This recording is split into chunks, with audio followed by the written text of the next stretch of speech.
বাঙালি মানুষকে আমি নতজানু প্রণাম করছি। তারা মমতা ব্যানার্জির উপরে আস্থা রেখেছে।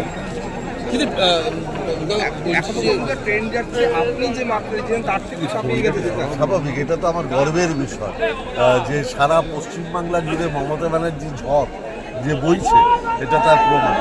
বিরোধীরা বারংবার বলেছে যে কুৎসা, যে বারংবার যে কুৎসা বুথ জ্যামিং এর বারবার অভিযোগ করেছিল, নির্বাচনের দিনকে একাধিক বুথ জ্যামের অভিযোগ করেছিল। আপনারা তো ঘুরেছেন, আমি তো আপনাদের বারবার বলেছিলাম যে যেখানে ওদের যদি ন্যূনতম অভিযোগ থাকে আপনারা পুরো টিভি মিডিয়া সেখানে চলে যান। আরজিকর ইস্যুটা কি হবে? 6টা 15 জন 6-0 আর কোনো ইস্যু তো কাজ করছে না, তাহলে আরজিকর ইস্যু কাজ করেছে, 100 বার কাজ করেছে। হ্যাঁ, 44,590। ঠিক আছে,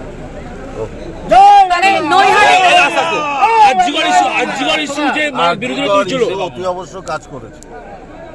আমার আরজিকরের বোনের মৃত্যুর মতো দুঃখজনক ঘটনা কিছু হয় না। আমরা প্রত্যেকে তার জন্য মর্মাহত ছিলাম, আঘাতপ্রাপ্ত ছিলাম, কিন্তু সেটাকে রাজনৈতিকভাবে ব্যবহার করে যারা মমতা ব্যানার্জিকে কালিমালিপ্ত করার চেষ্টা করেছিল, মানুষ তার বিরুদ্ধে রায় দিয়েছে।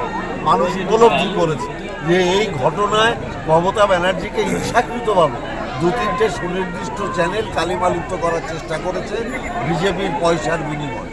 মানুষ তার বিরুদ্ধে রায়। তৃণমূলকে হারাতে একজোট বিরোধীরা রয়েছে।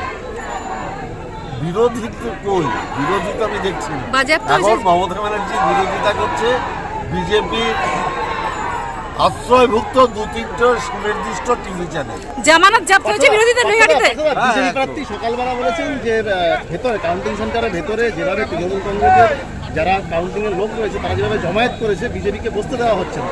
তিনি আজকে দিনে আশঙ্কা করেছিলেন নির্বাচন এগুলো বোকা বোকা কথা।